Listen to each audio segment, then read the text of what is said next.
Yeah, maybe, maybe, but the racket will talk. Let's talk about it. Um, Welcome to our pre-quarterfinals preview, or quarterfinals preview. I think this is going to be like a shit post of a podcast because the matches were shit post matches. Yeah, I think we can kind of turn it by talking about the predictions for the matches to come more so than Yeah. the matches that have happened. Yeah, absolutely. I think my even though like the thing is when things like this happen is you just feel so uninspired because this Yeah, is the situation, right? We didn't have any week one upsets, so we had loads of seeds ra through to round four and then some interesting on paper, interesting yeah, seeming matchups, but then they just nothing happened out of it. And so you kind of left yeah, in a situation where it's like if I get myself excited for potentially good matches, it could just be more of the same. yeah. And there's on the women's side, I feel more confident about like good semi-finals and finals with everyone who's left. But for the men, we could even have if there's no if the Sinner Alcaraz final isn't good, this would have Mm. been a complete dud. Yeah, this could be just that. And to be fair, even in the quarters and semis, you could still have decent men's matches. Maybe. Hmm, I'm not feeling like that. Mm. Anyway, you know what I realized? I literally like 10 minutes ago, I realized this tournament feels like a Masters tournament. And I Mm. don't know whether it's because like all the Masters are so long now, but it feels like it doesn't feel like there were that many people in the tournament to begin with. It Yeah. feels like the draws were a bit smaller because there was so much like Yeah. irrelevancy. These are the Yeah, go people on. you'd have at the end of Masters. So. Yeah, exactly. And also, yeah, I think in Grand Slams, it seems to me like you have a couple of guys who kind of outperform what they would do week Mhm. in, week out, and they're like kind of exciting stories. Even someone like a Bublik would be that. I think at the US Open, like Felix and Chapo, and then Madison Keys and Naomi Osaka, like these are the kind of people that you don't really bat an eyelid if they lose in round two or round three of a Masters, but you kind of hope that they're going to get far in a slam Yeah. because they add in a little bit of interest. This is literally just like, Yeah. Known quantities all around. yeah. Um, Yeah, I guess if you're into that, Eva Jovic is like an interesting story, but I feel like that Yeah. story's coming to an end. I mean, I think it's very likely about to end as well, but still quite a lot to appreciate and celebrate about that trend. I mean, she was pretty awesome the whole Yeah. time. Should we start with the men or the women? The man. The men. Okay. So the first match we have set up in the quarterfinals, Zverev versus Tien, which like I can't believe I'm saying this. This is probably the most interesting match. Yeah. Yeah. Tien played like insanely well against Medvedev. I know because I turned it on just at the beginning of the third set, and I was like, okay, Medvedev got him right where he wants him. Two sets to love down at the Australian Open. But then I watched it and it was like, actually, I think Medvedev was four love down and he mounted Mm. a little bit of a comeback, but like it was just a situation where Tiem was playing really well. And then I went and read the tweets about it. And as I understand, like he was just incredibly good throughout. Yeah. I really think that's what it came down to. We talked about it before the match. We were like, oh, neither can do damage against each other from the baseline. Tien could do damage. Mm, Plenty of it. He was hitting winners right, left, and center, which we didn't think was possible in that matchup because before it wasn't. hmm And yet in that match it was. He was just taking it early, finding like incredibly like, clean uh, winners down the line to finish rallies. And it was just because he was in control the whole time of the point. So he would like move Medvedev around there was no until his position was just wasn't good enough to cover the next shot. hmm And yeah, seemed all very in control, very comfortable. And I think as soon as like he started losing the second set, Medvedev started like trying to be someone he's not, trying to go to the net a bunch, trying to be ultra aggressive, which, sometimes he pulled it off, Usually he doesn't. It's not who he is, even now, even this year. So yeah, he was never going to win like that either. And Tien was just ultra solid, super comfortable the whole time, and his win by the end felt incredibly obvious. Yeah. I feel confident now. Like watching that, I feel confident to say like Medvedev is finished in his career as like a truly elite player, and he was a Mm, truly elite player. I remember that. I remember that. I don't know if people will remember how good Medvedev was, but he was really, really good. He was the kind of guy you'd watch and you'd be like, "How the fuck are you doing this?" And he'd mm, get to ball again because of his movement, how it's kind of awkward and stuff. He'd get to balls you don't think he should. He would be returning serves from so far back, but he'd like with the precision with which he returned them right on the baseline. That is gone, and it's been gone for such a long time. I think it's like this is the Medvedev you're going to get now, which is like he could pick up a title every now and then. He's going to float around the top 20, but I don't think he's anywhere close to being like a top four player no, again, which is crazy because it just kind of it just it just hit, you know. Same yeah, with Tsitsipas, it happened like that.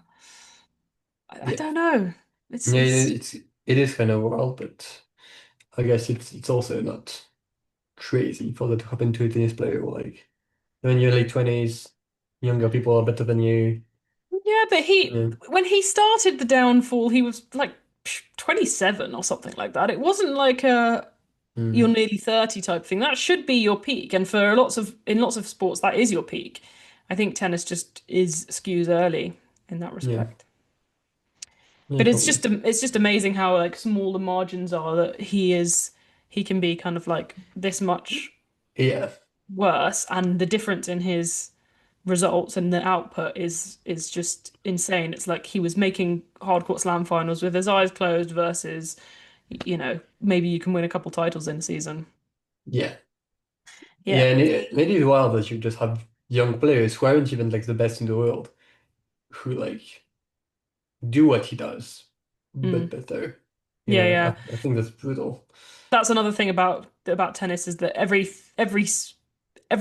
player can inform the new generation, and they are there watching, they're paying attention, their coaches are watching, and they're seeing this is what's successful, this is what is probably not going to be the future of the game. And if they get that plan right, and if they sculpt you correctly, you can make Hmm. someone look so old-fashioned really quickly. That's why I do think the cars reference is quite good because like same in F1, if you take a car from 10 years ago, it's not going to be able to compete. And if you take a car from 5 years ago, it's not going to be able to compete with the car Yeah, now, you know, barring the rule changes. The tennis players are like that as well. They're just gonna adapt their game and say, I'll do what you do but better. I'll do what you yeah, do but I'll hit harder. Yeah. But very impressive, very like straightforward win for Tien and kind of marks the progress, I guess, because it was five sluggish sets last year, this year hmm straight sets. yeah, yeah. And it's his first slam quarterfinal, and I mean that's one way to do it. Mm. Not dropping sets at all. Oh, he hasn't Looking, dropped a set. I don't think so. Looking Wow. super, or maybe like first round, Mm. or looking like super dominant the whole time. I mean, it's very impressive. Yeah, and he is the first ATP player born in 2005 or whatever year he was Yes. born in Yeah. to make a slam quarterfinal. Yeah.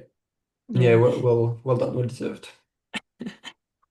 He will play. Guys, let us know your thoughts. Who's better with between Fonseca and Tien? We Oh, need to get sure. this Yeah. conversation, this argument roaring. Um, he will Yeah. play Zverev next, who he's played twice, both of them last year, of course, because he Hmm. literally didn't exist before last year. Yeah. 1-1 head to head.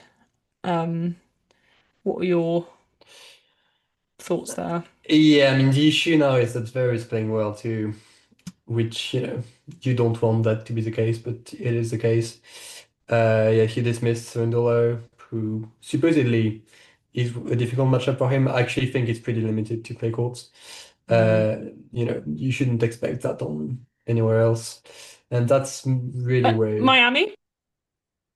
sure, but that's a court where like Sundolo just happens to be good, way better than Mm. on like any other hard court. Yeah, beyond those. it has felt like that. Has felt like that. I didn't think Serena was going to pull the upset, honestly. Mm. I thought Medvedev was going to have to do the job and beat Zverev. I thought Oh. that's where we're headed, but clearly no. So now it's like, well, should be tight. Should be tight. I think they both bring quite a lot to the court in that matchup, and it's going to come down to very some details, honestly, I think. Mm. I don't know, maybe famous last words. I feel pretty good about Tian's chances. I think he's got a full recipe of things that you want to have in order to challenge and beat Zverev. Yeah. He can create any kind of shot and he can deal with any kind of shot. And you know that Zverev can get bothered by different types of shots. Hmm. He can stick with him physically. Yeah. Absolutely, especially like, he can stay in the rallies. He's probably not going to miss a ball just because the shot's been extended, and he's not going to get cooked by the length of a match. Yeah. And I think he's got the kind of audaciousness of a young guy while not being the favorite that Zverev doesn't really like to deal with. I mean, Zverev hates having pressure on his shoulders, and then when there's Hmm. someone there who's kind of willing to take the fight to him. Yeah. Yeah. What's interesting is that Zverev is talking about Djokovic, Alcaraz, and Sinner being the only things in his way to take a slam. So you're thinking in a matchup where he would feel like he's super favored or like he should be the favorite, which he is. He is. Hmm. If I had to like quantify it, would be like Zverev 55 to 45 or something. Oh, Uh, that's quite close. yeah, it is close, but I do think he's favored and he would know and he would think that. Mm, So maybe that's will come to bite him in the ass because he'll be like, oh, I play Alcaraz next, that's it's a big challenge I'm here for. mm, But yeah, I think he could get burnt early. And it's also, I think, going to, if it is as close as I think it could be, I think we are going to see rallies where Tian is just going to put the ball on the forehand mm, at like key moments hmm and test it and see if it explodes and see if he can actually defeat him from the ground, which I do think Zverev could malfunction in those contexts. So in that sense, I do think it's very possible for Tian to pull it off. hmm that is all true, but I also do think that Tien could beat a playing well Zverev, like Hmm. one who that Zverev will have one of those like moody press conferences where he'll be like, oh, he's not going to feel like he really didn't show up or he choked or blah blah blah, but he was good and he's annoyed about the fact that he was beaten by someone who played better than him. I could imagine that. Yeah, yeah, sure. And yeah, I mean, it's also kind of interesting because Zverev's edge in that matchup is his serving, and especially considering that the match could be indoors, which I don't love. Mm. We In know. yeah, in that sense, no, I think it's annoying for Tien as well, because that makes it easier to serve well. Um, yeah, so it's like Zverev will feel like he needs to get a bunch of 3 points, which he can do. He can do. He does it quite a lot. Just huge to like bad targets, but it's fine because it's huge. Mm. And maybe Even when Tien you're giving him a compliment, it's like not a big, really. yeah, a big backhanded. But he loves a good backhand. So yeah, so I think Tien should have answers if it's just big serving and not like super precise. I think maybe Mm. he'll be able to absorb some of them and get some rally started even from decent first serve. So I feel like I've talked myself into uh, predicting TN in like five. Yeah, yeah. I'm gonna predict Tien as well. It does depend because he played. I just looked it up. He played 5 sets against Marcus Giron Okay, yeah. in the first round, so it's not like he's been in clean, excellent form all the way through. My bad. I forgot about that. Yeah. Mm. So we'll see. But if it's like if he shows up like he did against Medvedev, Hmm. I would also pick him. And like I said, Yeah. he's beaten him last year in Acapulco, so Yeah. yeah. Although yeah, Zverev Yeah. had his reasons for losing in Yeah. Acapulco. Unfortunately, yeah. It's exciting. I famously I did do rate Fonseca higher, but Tien is like super impressive either Mm, way. Like and the way he can just not miss in rallies and still find some ways to do damage. I think it's super impressive. And if you can't expose his serve, which is how Sinner beats him, for instance, she Hmm. can't do that, which I don't think Zverev is great at. He isn't a great attacker of serves, second Mm. serves. He's staying pretty far back and he's just content to start the rallies. Yeah. So I also think that's maybe advantageous in a way. Mm. That's another thing is that like Zverev is not aggressive at all. He doesn't really want to shorten rallies. He wants to lengthen them. And Yeah. Tien is wants to lengthen them as well. But by doing that, he's not just exchanging ground strokes and seeing who will miss first. He likes to move the ball around. He's like an Yeah. Andreeva type. So I think that He's building points, yeah. yeah, he's building the point, and it's sometimes without you really realizing it. So I feel like there could be loads of those long exchanges where Zverev is like, Hmm. "Oh yeah, I'm where I want to be," but actually Tien is doing what he wants to do with you as well. He's pulling you to places of the court that he wants Yeah, you in. yeah. Yeah, but I guess Zverev did hit a bunch of winners in like long rallies and so I guess in Serendolo, so maybe that's a concern. Yeah, But the matchup will look different. I think it's should be okay. yeah, we'll see. I've now like you've talked yourself into predicting Tien. I've talked myself into being interested in that match. Yeah, no, I think it's very interesting. And in the day sessions, I'll actually be able to watch, which is good for me. Okay. Yeah, the next match on the men's side is Alcaraz versus Dimonor. Alcaraz is 5-0 against him. I didn't know they'd played so many times. Three of them were last year. Yeah, Um, the one I really remember is in Barcelona. Barcelona. Yeah, in 2022, where Domino had match point, but ended up losing. So it was like a Mm. crazy match point save that like barely touched the line or something. I think I remember Mm. it. Yeah, Uh, that was the peak Alcaraz era. I mean, of course he's better now than he was then, but the experience of watching Alcaraz in 2022 is yeah. just something that you will never get again Mhm. with probably I don't know any athlete ever, Yeah, or it not was. for a long time at least. It was just incredible, and it was like it was impossible. It was like this guy, you can put him in any situation and he will not lose, and that was one of them. He was like Dimonor had match Mhm. points to beat him in straight sets and an open court, but everyone was still getting used to what an open court actually means when it's Alcaraz on the other side of the Mhm. net. It's not open. Yeah, Yeah, amazing. yeah, it's Uh, wild times. But yeah, since then, I think it makes sense for Alcaraz to dominate the head-to-head. He just has way more game. It mm. doesn't really feel possible for Domino to just outlast him in rallies. Uh, yeah. Uh, And Dimonor's he's the benchmark player, isn't he? He's like, if mhm. you are above this level, you'll beat me. If you're below this level, I'll beat you. And Yeah. like where exactly that level is has changed over the years, but the kind of rule of some guys Mhm. being better than me, some guys being worse than me has stayed the same. Yeah. Yeah. There's still a ceiling to the game, I think. Mm, Sometimes it does go up, but I think I don't think he can actually do it. I don't think he can pull it off, which is unfortunate for him because he feels like he's playing his very best tennis. He's been yeah. flawless so far. He has demolished everybody. He made Boblik rage quit a match Did he before it, actually?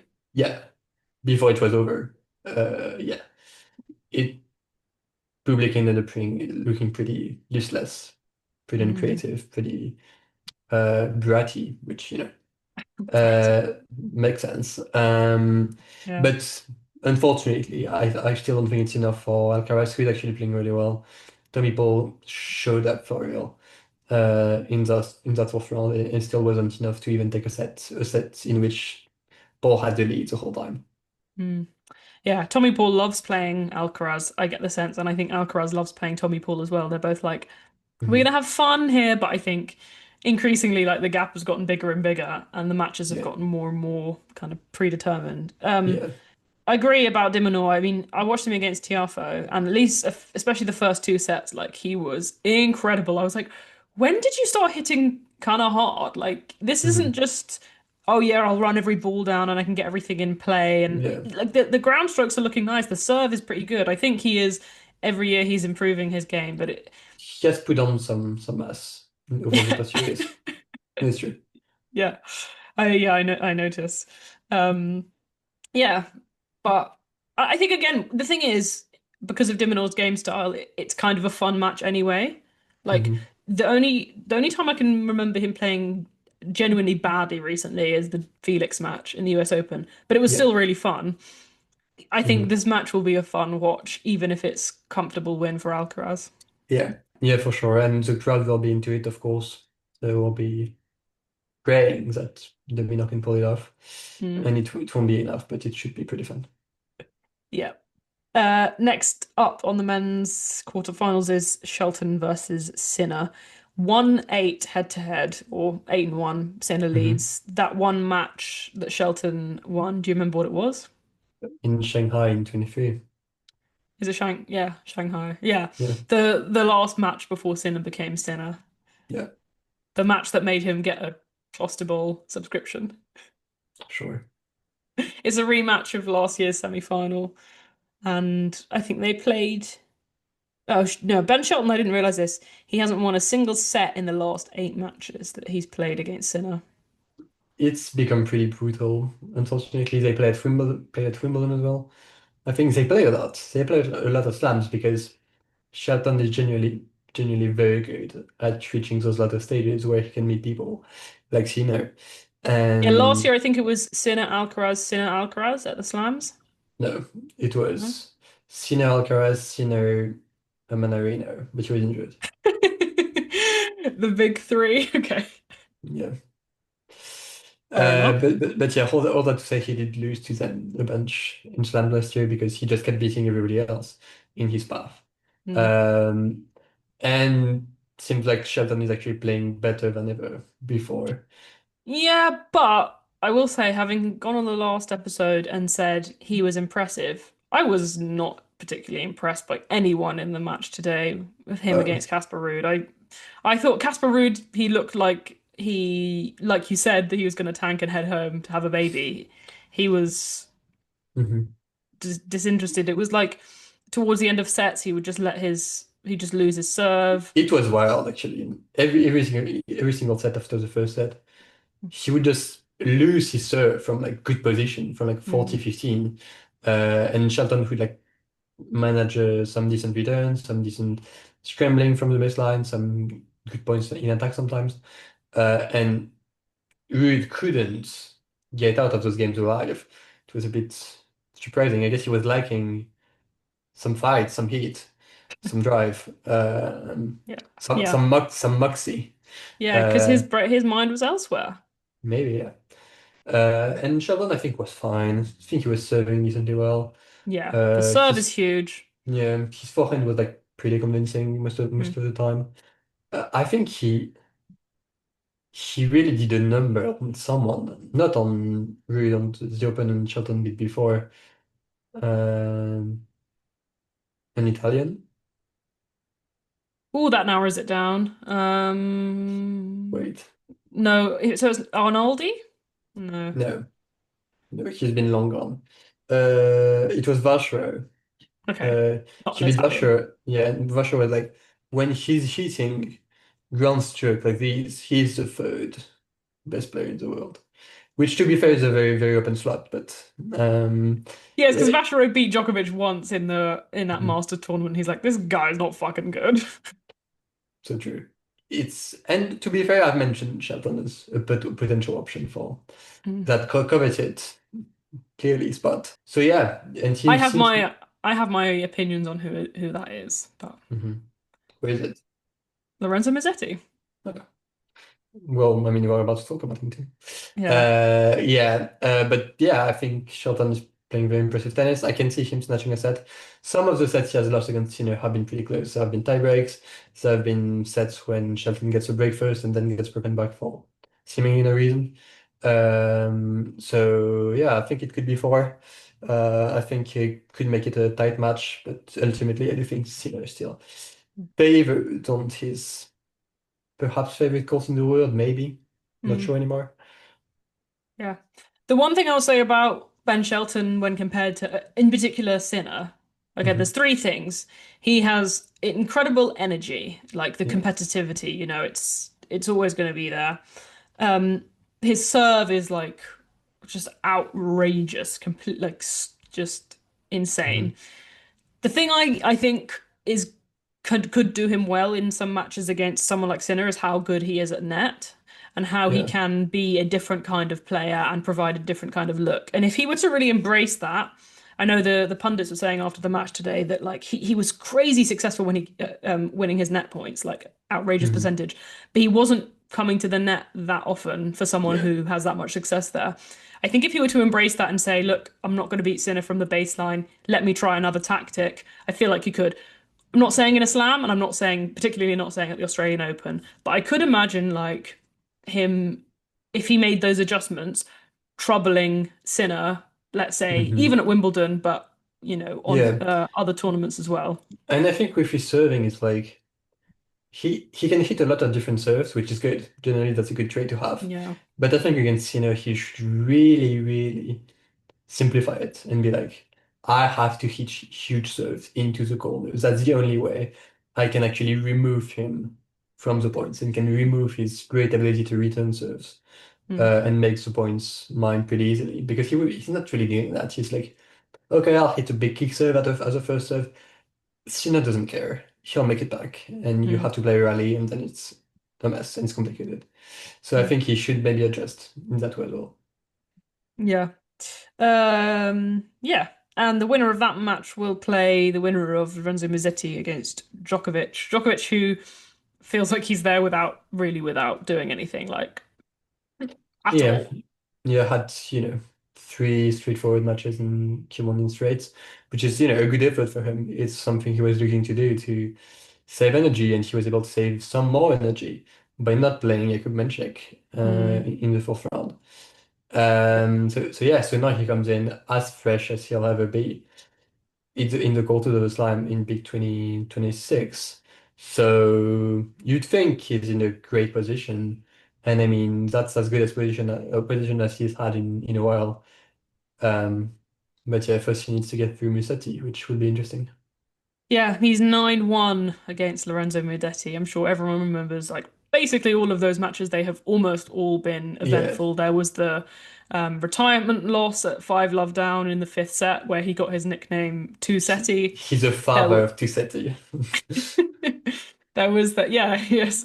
There was the kind of the revenge win at Monte Carlo, which was such a big deal at the time because Djokovic was still like excellent, and Yeah, there was this idea that Musetti was never going to be able to properly challenge him. And then there was Djokovic's revenge for that at Monte Carlo. There was the match in Roland Garros where Djokovic got injured but managed to finish it, with some kind of tear, that knee thing that he had to pull out with yeah, afterwards. That was a five-setter. Yeah, just a lot of quite like memorable matches. 9-1 also Djokovic will feel good about. But as I said, straight sets over Fritz and five in the five sets against Mahatch as well. Is it five? yeah. Like those are Good, good. good Yeah. strong wins for Yeah. sure. I do think Fritz ended up being hampered more than I thought he would be because he was on painkillers and he's in fine. I was like, cool. So I guess he's making the quarters and getting beat on by Djokovic again. But we do have, I think, a more interesting matchup actually. Musetti was able to push him a bit on hard courts in Athens last year. Maybe you don't want to take a lot from that, but I think he would and he should. And there have been matches where like if Musetti is better on big points, like maybe bolder on just better on big points, I think he could have won some of those. So it's not as hopeless as like a Fritz situation, I don't think. Mm. And just yeah, he's on a roll, I guess. So it will be interesting to see what he can do. I think he would be wise to overall be pretty aggressive, try to make it physical and make it physical. People think that means push and make it long. But actually, for Musetti, it should mean find offense and make him run into the corners because that's much more tiring than firing serve plus one forehands, which he will look Mm. to do. Djokovic, that's his big edge against Musetti this year because he has a much better serve and a much better plus one forehand than even Musetti. But I don't think he has the cardio that Musetti has. Hmm. Yeah. I'm so impressed by Musetti. Every time I watch him, he seems better than he was the time Yeah, before. So I think this is good because, like you said, unlike the Fritz match, which wouldn't be a match played through the tennis, this no, will be played through the tennis, even though it's 9-1 in for Djokovic. I don't think it's going to be a rollover and rollover and take it yeah, situation. And I think it's gonna if Djokovic plays like he did last year at the Australian Open, he will win, and that will be an excellent performance. But Yeah. anything else that he's sort of produced in the last year, I think Musetti could challenge. Hmm. Yeah. So yeah, so that's pretty enticing. I actually think those quarters are fine. I think all of them are decent. I Yeah. think the FTN is pretty close. The other could be at least be entertaining. So They um, are that's they have the potential to be all good, and if they were all great 5 set matches, or great 4 set matches even, I wouldn't be surprised. However, mhm, I wouldn't also be surprised if it were 3-love, 3-love, 3-love, 3-love. Like mhm. there is a world where that's the Yeah, case. yeah, there is. Where that isn't the case for sometimes you get matchups where you're like, I know it's going to be Hmm. tight or interesting or Yeah, whatever. I guess you don't want to set yourself up for disappointment again, which has Yeah. been the story of this tournament, where like get decent Mm, matchups and like they don't deliver. yeah. But yeah, What are your picks for those? I do think it's no, I think it's Tien Alcaraz and Hmm. Djokovic Sinner. Wow, that would be a bloody impressive performance from Tien. Yeah, for sure. Mm.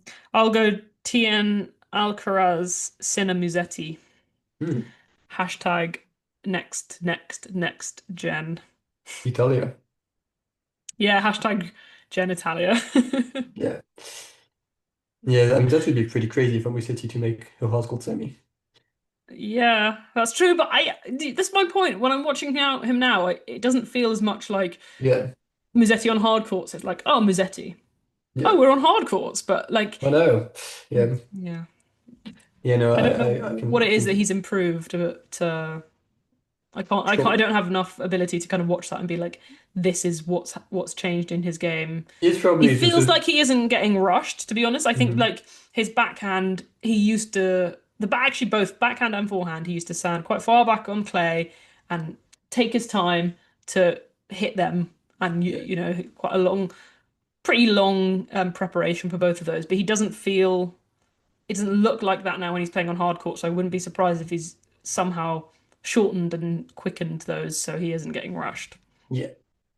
So yeah, I think he's probably serving better too. I've heard about Yeah. that. Honestly, I haven't watched him as much as I should have. Mm. Which is maybe why I'm underestimating him in those predictions. And who do you have in the final? Uh, it's got to be Alcaraz Sinner, doesn't it? You can run and you can hide, but they catch up to you all the same. Yeah, I think it's happening for sure, almost definitely. Um, yeah, and Okay. that's where we should be. That's where the tour is. That's where they both are. There was this tweet that's like, which I quoted with a slightly ironic caption, but the quote was kind of interesting. Wait. I got a hit tweet out of it, which wasn't really deserved. It's a bit shameless of a tweet. This is bad podcasting because I have lost the tweet. Oh, no, I got it. It's like, we will keep climbing until no one else can reach us. And it's a picture of both Sina and Alcaraz serving at the AO. I won't say what I quoted it with, but yeah. It's kind of Why true. not? So yeah, because it's shameless and inappropriate. Okay. I don't think I even saw that. Okay. You've got like 1.5K likes. Oh wow. Yeah. Um, fine, cool.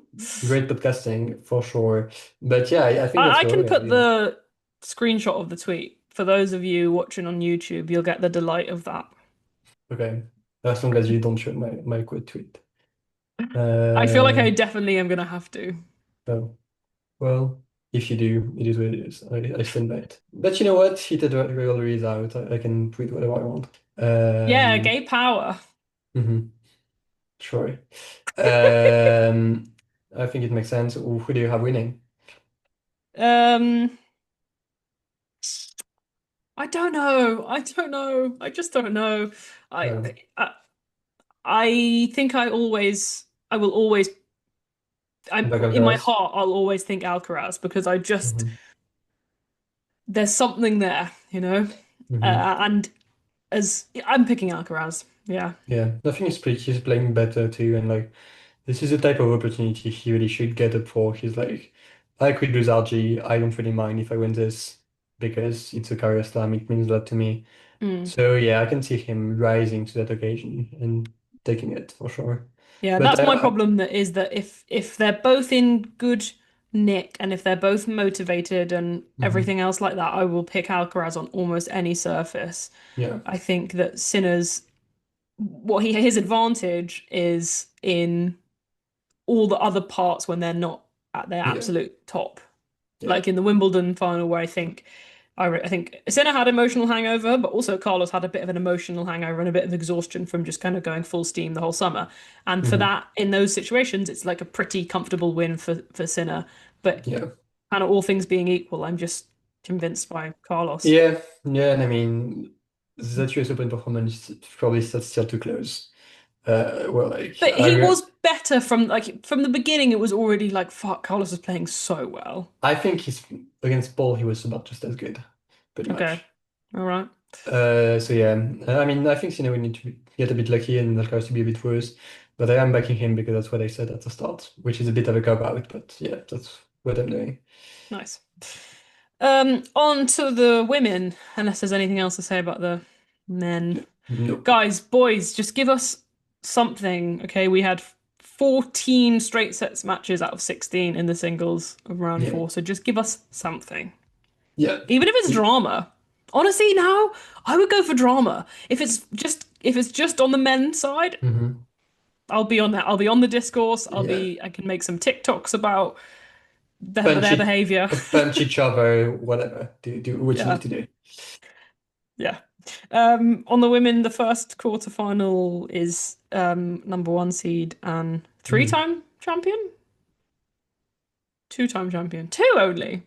Yeah, she's won the US Open twice too. That's not great. It's good. And she has made three finals in a row, which is excellent. Yeah, okay. I thought it was more than that. So two-time former champion Sabalenka against Iva Jovic. They've obviously never played before. Yeah, thoughts on who they played, how they played, Hmm. and what this match is going to look like. So, I mean, I thought Sabalenka was pretty mid up until that round of 16 match against Mboko, where she was amazing.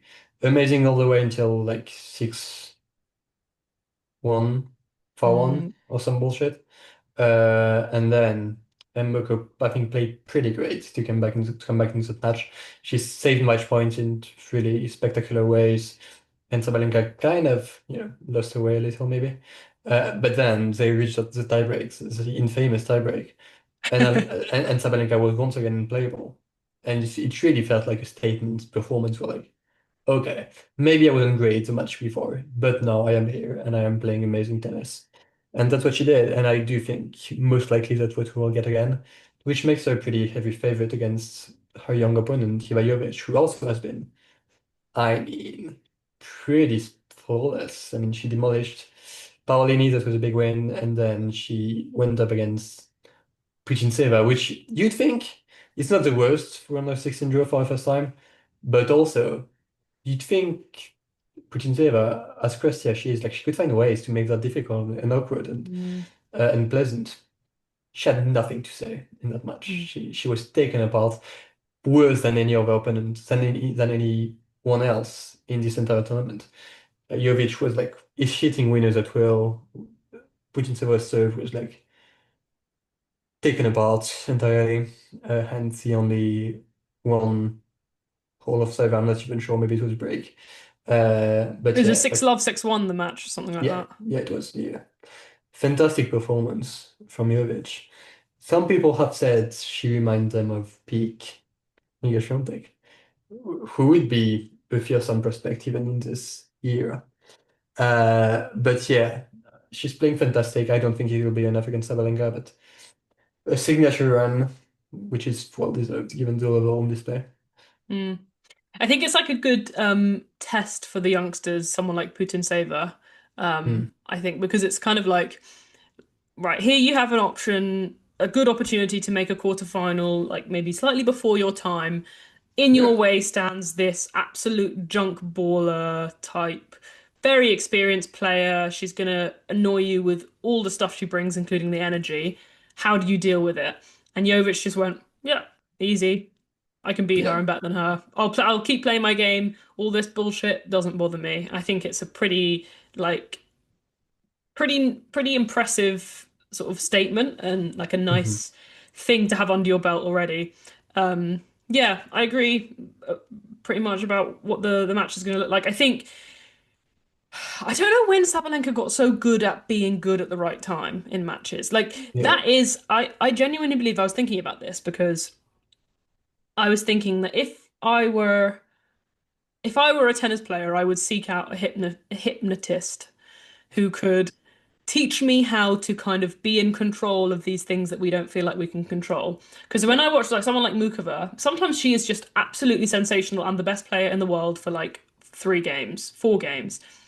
If she could learn how to put that in the place it needs to be in a match, she would be really successful. And this is the case for a lot of players where they can play really, really, really well, but it's controlling when that happens Yeah. that is so hard. And if they could control when that happens, they'd be really good. I feel like if you sought out a hypnotist, they could help you with that. Sabalenka has the energy of someone who's done that because this, Yeah. like you say, this witchery of like these tie, like why does she just click into gear on these tie breaks? How come all of a sudden you can't miss? It seems like you've been trying the whole time. It's not like she's Yeah. being lazy and like tapping out of games and then all of a sudden she kind of locks in the way like Djokovic sometimes would. He would just Hmm. sort of ignore a lot of return games, hold serve, and then when it was important, you could see the eyes go. Yeah. Sabalenka isn't doing that. She's always trying. Hmm. It's so strange. Yeah, it's wild. It's really wild. It's 20 tie breaks in a row at slam level, which Yeah, is she an all-time record. yeah broke Djokovic's record, which he Hmm. wasn't too happy about. But Sure. it's just like imagine saying to someone how many what 4 years ago, 3 years ago, yeah, Sabalenka broke Djokovic's slam tiebreak record for most wins in a row. Like Yeah. It's really wild. yeah, Yeah, and it makes her like so difficult to beat because reaching a tiebreak shouldn't be a bad thing. It's like, okay, I'm the mm, underdog and we are in the tiebreak. That means I've done something to make this a bit uncomfortable, a bit difficult. hmm But against Sabalenka, it really doesn't matter. especially She's because it's often her having the lead in the set, losing it yeah, to take it to a tiebreak. yeah, it's true. Yeah, Yeah. I imagine I agree. I think Mboko really turned it up towards the end and like showed what she can be and what she Hmm. can do. And it felt similar to Andreeva played Sabalenka this time last year in the Australian Open. I don't remember what round it was, but it was kind of at the point where everyone was like, "Fuck, this head to head's getting quite uncomfortable for how young Hmm. you are." But I saw something in her. I was like, it's not going to be like this forever. It's not going to even Yeah. going to be like this for much longer. I can see a way forward with Hmm. what Andreeva's bringing, even though it was a really one-sided match. And I think the same with Mboko. I feel like there were there were things to be feel very positive about. It wasn't just didn't just feel completely Yeah. helpless or hopeless No, either. yeah, she was so great to come back in the second set to begin with. Mm. Sabalenka still wasn't like terrible or anything. Yeah. I Um, think she's just something you have to get used to. Like I yeah, mean, I'm not saying like yeah, just get used to her, but I think the first time you play her, it's shocking and there's just like nothing like it. But yeah, then you can kind of rise up to that level and realize, oh, I actually can kind of I can do better yeah, than I think I can against you. yeah. I can like stay in the rally. I can Mm, attack second serves. I can do the different things. yeah. Yeah. It's maybe yeah, maybe something you need time to realize. But yeah, I Mm. think Sabalenka is beating Jovic. Probably I can see 3 sets actually. I Jovic. definitely think it's 3 sets. I feel like it's going to look. I think it's going to look similar to the Mboka match, but her level will increase earlier, or maybe it will even be there from the start. I don't think she'll have the kind Hmm. of questionable, shaky start because Start. I think Jovic has this like arrogant, this like Kenan-esque arrogance. Hmm. I feel like it will be 3 sets, but I feel like it will be Yeah. in the end a So fairly comfortable win for Sabalenka. yeah, sure. Yeah, I can see that for sure. So yeah, that's Sabalenka in the semis. Yeah, shocking. Uh, and then You're sick of her. yeah, I really am. So then you have Coco Gauff against Yes, Svitolina. Svitolina. Yeah. Yeah. Um, Hmm. Yeah, I mean, I had a feeling Svitolina was going to do it to Andreeva. I really did. It was just seeing Andreeva be so, I don't know if it's tentative, but it's just unimposing with her forehand. Be like, ooh, I don't love that against Svitolina, and I was proven right. Hmm. I mean, I should have been more open about my feelings on the match. But You yeah. said it, don't worry, we got it on tape. Okay. Yeah, I had a feeling Gito could make it happen, and she did. She was pretty, really strong from the baseline. I mean, she went after the forehand. She found opportunities. She was going down the line often. Her own backhand seems like it kind of is feels much bigger in some of those matches. It's like reaching that point where like Svitolina really feels like she belongs and she should make it through that round. Hmm. But the issue is usually around here in the quarterfinal stage where like can you find that level again? Yeah. And she can't. She's facing off who had a competitive match, I think it's fair to say, against Mukova, which I also did think was very much possible. Hmm. Yeah. We'll talk about that match because it's one of the more worthy matches to talk Hmm. about of the past ones. The Svitolina Andreeva one I thought was interesting because it felt very similar to her match the round before against Diana Schneider, where there was no momentum ever at all. It was like this player would win two games in a row, and then this player would look completely dominant, and then this back and forth. And Svitolina just was like the one who kept coming out on top, and it kind of always felt that way in that she would have the match in her hands, and her Yeah. opponent's trying to wrestle it, and it looks like they're going to take it again and again. In the second set of this match, so Andreeva went off to the like changing room as instructed by Conchita Martinez, and she took her notebook with her, and then she won the first 10 points. Yeah. So she broke Svitolina to love, held to love, and then was up love 30. And it was like, oh, this is, I mean, firstly, what Yeah. an incredible kind of comeback effort, and could this get a bit ugly? I was like, okay, golden set. And she was outstanding. And then it just went away again. Svitolina said no, and she just kind of reeled her back in and then won in Yeah. straights. Like it was such an impressive, resilient performance, I'd say. Yeah. She really has got it nowadays. Like she, especially against Russian players, actually, it Yeah. gives her a boost. We have to say it.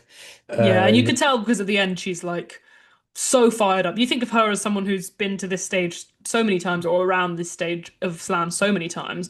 yeah. Where's the motivation anymore? But she's kind of found something that's given her an Yeah. extra boost to really care.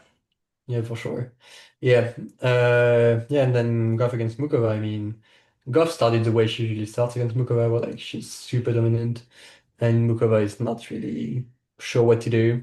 She was absolutely disgusting in the first set. Like, disgusting. I have to think that Coco was in her head because it Hmm. was like, there's obviously lots of things Coco does well, and for sure she could have won that set, like, let's say 6-2 anyway, even if Yeah. Mukova was good. But she just didn't need to be. Like, it was just like, it Hmm. was, it was insane. I haven't seen that from her for a very long time, uninjured. Okay. Yeah, and then in the second set, Mukova adjusted actually very well. She just kept hitting her backhand down the line to make sure she wasn't getting drawn into cross-court backhands against Goff because she knew she would do that, like almost always. And she, kept winning those down the line rallies, and that uh, disturbed, I think, Goff a little. She just wasn't sure what to do, and her forehand was starting to leak. Mhm. And so Mukova won that second set, like 6-3 or something, or 6-4. And then third set, I don't think Mukova plays that bad, aside from like 3 minutes, 4 minutes, Hmm. where like she dropped her serve and let go of home, basically. She just gave it. So I noticed some particular things. I mean, we can talk a little bit more in detail about this match because it was the only mildly competitive one of the, or like it was the most competitive one, Yeah. where the winner was actually in question. It was so weird to me because she had. I don't think Goff was anywhere close to her top level, and Mukova had so many chances and a really obvious game plan that was being successful. In that when she, and the commentators even noticed this, when she dialed up the aggression, She was accelerating through all of her ground strokes, and so they were actually going in. And obviously, because she was more aggressive and she was looking to attack, she could win the points. She could actually get Hmm. Coco out of the a court in some way, or even hit through her. When she started playing a bit passively, that's when it's like, who do you think you are trying to out rally Coco? She was missing on both sides because she wasn't accelerating through the shots. And it just seems so fucking obvious to me what the successful game plan was. It was like whenever she played aggressive in a point, she won. And whenever she didn't play aggressive, she lost it. And she kept going back to this, I'm going to hit my backhand to your forehand down the line thing. And I realized in that moment, sometimes if your opponent has an obvious weakness, it can be a detriment to you because what you do is you think, oh, our whole tactic is to focus on the weakness, focus on the weakness, focus on the weakness, attack their weakness. And Yeah. you kind of move away from what your natural game is and how you usually win matches, and you just say, let's attack the forehand. And I feel like when I was watching her, that was in her head. Sometimes she'd play the normal Mukova-esque game, and then it had a little bit of success, and then she'd have like a break point or some kind of opening, and then Hmm. she'd go back to the game plan of let's try and get Coco's forehand to break down. And it took away from her just playing her natural kind of tacticless free game, which I think, given the level Hmm. Coco brought, would have been enough. And then, as you said, in the third set, she just played like one absolutely awful service game to just give her serve away. Yeah. Yeah. And then she She had had some opportunities. chances to get she had some chances to Yeah. get back on serve as well, which she also biffed. Like, Yeah, she couldn't convert on those. Yeah, I mean, I always go back to the way Djokovic played Tsitsipas, or played a good version of Tsitsipas. Now, I probably didn't need to do anything. Uh, he would actually go after the strength, which was a forehand. And in rallies, he would like construct points and like he would have Tsitsipas hitting uncomfortable forehand, like really uncomfortable, by like really going after it and hitting down the line to make sure he was hitting forehand, but like not with enough confidence or heat to make it dangerous. mm, And then he would have him Tsitsipas running the other way to his backhand corner, you know? mm, And that's how he was able to get him. And I think that's what you really can do when you're like a really balanced strong of both wings baseline. yeah. I think that's the Badosa approach against golf. And I think low-key that's what Halep used to do, kind of. Mm, It's that type of prime Liga, maybe. mm, Those type of baseliners can do that against a not fully dialed in golf. yeah. Yeah, and I think it's just a bit uncomfortable for Mukova. I think it's Mm. a bad matchup in that way. I don't know. I watched that match and I was like, I was ready to apply to be her coach, or at least a Hmm. coach. I can't do all of the technical stuff, but Yeah. I think that there was a way to win that match, that given match. I'm not saying this matchup because I think Coco can play a lot better than that. This match Hmm. that was in front of you on the day, there was a way to win that match, and She she couldn't. didn't. She didn't. Yeah. She didn't play. She didn't execute. It was very frustrating. Yeah, I know. But anyway, I think for the tournament, it's better that Coco's in. That's Yeah. no offense. Yeah, and then I don't know. This Vitolina match, I'm like really torn. Mm. I think Vitolina can do it. Yeah, I think Vitolina can just do her best Badosa impression. Like, what does she not have? Does That Badosa have a Bado, really good head-to-head against Coco? I think it's pretty good. Okay. Yeah, Yeah, yeah. so But Coco Svitolina are 2-1 in their mhm, head-to-head. The one win was for Svitolina like when Coco was like 15 or mhm, 16. yeah, They played at the US Open in 2024, but it was 3 sets and Coco mhm, won. Yeah, pretty interesting. I think from the level I've seen of Coco throughout the tournament, I'm not so impressed to take her over Svitolina, but I do think a good yeah. Coco wins this kind of match. Yeah, I think most likely she finds a way somehow. Maybe Zelina gets a bit passive, maybe she starts missing a bit, maybe if her serves starts getting exposed, that can happen. Uh, but yeah, I think it's just a bit uncomfortable. Mm, Like, it's Victorina is a balanced baseline nowadays. Like, she really can put some heat off both wings, and I think that's uncomfortable for Goff. But yeah, so she'll have to really defend like she's playing Shantek. I don't know. She that seems like the way. But yeah, honestly, I'm kind of hoping that Goff gets through. I think it's much more interesting if we don't have Mm. Svitolina Sabalenka, which is such a dud, such a dud. Svitolina is good against. Has it happened a lot? Oh yeah, Svitolina is good against every Russian, but Sabalenka, she's so bad against her. And Who I don't is know it? if Not Russian, let's. yeah, it's true. I don't know if it's about like if she's even that bad against her, but she just cannot beat her. Mm. It never seems like it's on at all. Yeah, yeah, and as we know, like Sabalenka Goff is a fucking great matchup, Yeah, not always for the good reasons. yeah, it's very enticing. So I Hmm. do hope we will get here, and I think it's more likely than not going to happen. Hmm. Next quarterfinal we have is Pegula against Anisimova. For me, probably the most interesting one. Hmm. No, yeah, probably the most interesting one because we haven't seen it with this level of Anisimova yet. So Yeah, the last time they played was in 2024. They yeah, played twice in that year. It's 3-0 to Pegula overall, but yeah, as I said, I think pre 2025 Anisimova is a bit of a different beast, yeah. or a lot of a different beast. No, I agree. Yeah. Yeah, for sure. Thing is, Pegula is in fantastic form. I disagree. In the Uh, last episode, I said that, but then I watched her against Keys, and it just that feeling that you get. You know, it used to be the case that you could watch Bagula and you can be like, "Fuck yeah, oh yeah, so mhm, solid." And then when you see her against someone really talented, you go, "Oh yeah, now I mhm, see it. Now I see why she hasn't made it through." And even though Keys lost that match, like handily lost that match, I still had that feeling where it was like mhm. there is such an obvious way to win this match. Keys was just like just a Yeah, little bit off it with the sun, and the sunlight was bothering her a lot. She was like missing a lot of overheads and serves and stuff like that, yeah, and timing off. But like that was a match where you could see a way through, and like a lot of the time when Keys was half decent, she was completely outplaying Pagula, hmm. Okay, so which I don't think is like you don't see that when you see Pagula and you're like, oh yeah, I she's feel like amazing. you're Yeah, amazing. You don't see yeah. that. Okay, so you think her form is like not that good?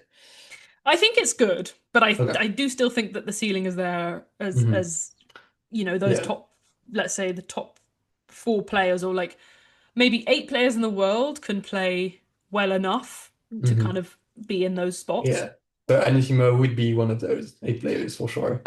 Yeah, absolutely. Although again it's an interesting one because of we're still not used to her Hmm. being that. She hasn't been there for a year. Yeah, and it's yeah, even though it's been a while, don't know if I love that matchup for her. It's like people I can just absorb, can just Mm, absorb that power all day, every day. And I mm. think that's a bit uncomfy for Anissimo. She can still find a way probably, but Yeah. it's just it's both like the ability to redirect and even find some offense from uncomfortable positions. I don't love that, and that's what Pegula brings to the court. Mm, And also the like stretch defense that she has, where like she's out of position entirely, and she still finds a way to make like a really short in a court ball or like a deep ball. I think that's trouble. mm. Although I do think we as a collective have to readjust our kind of opinions and views of Anisimova and her game because Mhm. every time I watch her, I'm like, oh yeah, it's different to how you were before. And like, for example, the way she played in the US Open, that player beats Pagula every Yeah. time. I think the improvements that she had made, the like increased kind of stability and the increased rally tolerance and all those things that obviously aren't her strength, but they improved on her weaknesses. That gives her enough to beat Pagula. And I understand she's in very good form. I mean, she's been yeah, no sets dropped maybe. I don't think so. Yeah, she's been very good. So, but yeah, like on you know peak on the basis of someone's peak, I guess you could go any more. I don't know. Mm. I'm kind of thinking Bigula actually. I think I am. I I mean, agree. I said that before when we met the draw. Sure. So I guess I am going Bigula here. And yeah, and Simo. I mean, she's been good, but like a bit of a struggle in some of his matches. Like not to a crazy extent, but like. Did you need to play tieback against Wang Qinyu? Not sure you did. I think you did. I think they were Mm. Not Okay. sure. I'm very buoyed by comfortable victories over Siniakova and Peyton Stearns back to Okay. back. That's for me, Yeah, that's okay. enough. I mean, I think she's in good enough form. It's just, I don't know. I Yeah. guess in that specific match, I do like Pegula here. Okay. But I will, it's a 50-50, let's be real. Mm. I would not be shocked in any capacity if Anisimova did win it. So that leaves us with the big one. Is it the big Uh, one? yeah, I think so. I think on mm, name recognition, Mm. um, and like blockbuster potential, maybe. Actually, not really. It is Shantae against Rybakina, which we mentioned in the preview. It felt like it was on from the start, basically. Yeah. Yeah, Rybakina has been flawless all the way through. Mertens was in really great form and could not do anything to disrupt the Rybakina game in any way. So, and Swiatek has been fine. It's been okay. Has been struggling in some sets where, didn't feel necessary, but overall good enough to make it here. And now it's like, well, we recognize a bit favored, probably. Not to a crazy extent, it's like 55-45, which, Do you want to share your reasoning for why that's the case? yeah. I think the Rebecca is just playing better tennis as of now. And I also think Swiatek's recent struggle with top players might be a concern. And he wants more. Where like if they start really well, or if Iga starts well and wins the first set, and then there's like a good fight back from the opponent, I think she really tends to lose her way nowadays. Like she'll start try to outbash the opponent, which hardly ever works, and she just starts piling on mistakes. So yeah, I think Rebecca can take advantage of that. I also think Swiatek isn't serving well. If you look back on the Cincy match, it was a masterclass of serve plus one tennis from Swiatek. She was piling them up, good serves into plus one forehand winners or something. Hmm. It was like exceptional. And I don't think she's executing those aspects of her game in quite the same way at the moment. It's just serve has been a bit shaky, which it has been ever since Cincinnati ended pretty much. So yeah, I think Iga would really need to bring like a super high level, which I don't think is extremely likely. I think it's possible. I think if she somehow really gets up for it and it's like, okay, this is what I need to do. And she tends to have the right approach against Rebecca, nowadays. Hmm. More often than not, she's like, okay, I don't need to beat you winner for winner, ace for ace. I can find good baseline patterns and draw some mistakes and uh, make the match mine in that way. But I think at the moment it's pretty dicey. Yeah, it's 6-5 in the head-to-head for Iga. She's won four of the last five. Yeah. And yeah, the one that she lost was at Riyadh, where Rebecca was just playing for everyone. Obviously, she was very fresh because she hadn't played any tournaments in the year because she hadn't done well, and everyone else at the tournament had done well. But that's another story. Yeah. I think well, I think she's got it figured out. Like in the Roland Garros match, it was just like yeah, I Mm. get it. Okay, I get it A now. switch. And I think that in the scenario in a context where she really cares, like I think she does at the Australian Open, because she's in the same position as Alcaraz, right? Going for Yeah. the career slam. I think she will have enough. I think she'll have a good game plan, and I think a lot of these matches where she's like played well in the first and then just gone away in the second and then lost the match, it was kind of like a tank, right? It was like this kind of this like I'm not sure if that's the case. you're not you don't think so? No. I think But she what just loses her way. Yeah, but I don't know. I think a lot of her losses, even over the last like 12 months, have been Mm. kind of like she can't figure out she can't think her way through the match. And I feel Hmm. like she has enough experience against playing Rebecca that she knows what to do. And I Okay. think she can kind of fall back on knowing what to do. Yeah. I really think it's possible, I'm like, if I'm thinking about this realistically, I think it's difficult. But like I still can see it, that's the thing with Iga, honestly. It's like if she puts it all together, if the tactics are right and if she's executing at like a decent level, she should beat this player and like honestly most Hmm. of them. Yeah. I think the potential is still there. It's just about having it come out when you need it to, which is now. What's your pick then? Rebecca in three. Okay. So you've got Sabalenka, Svitolina, No, Pegula, that's Rybakina? No. Sabalenka Gov. Okay. Pegula and Rybakina. Yeah, Okay. Yeah, I'll take Sabalenka. Ooh. Sabalenka, Goff, Anisimova, Swiatek. okay. Is that the top four seeds? Yeah, I feel like that would be the first time in like 50 forever. years or something. Yeah. Yeah. And who's your semi-final and final? Yeah, so it's I guess it is Sabalenka beating Gov, huh? Which if Sabalenka's form was like any worse, it'd be like Goff's got her. Mm. But actually no. I think it's Sabalenka in the final. And then I guess Tribeca, huh? You Like had this at the beating beginning of the tournament, the yeah, it is. rematch. So, yes, I've been consistent. Yeah, so it's a rematch of the 2023 final, which was very good. So that wouldn't be the worst thing in the world, I suppose, even though I don't want either of them to win. Um, but sometimes you just have Who to.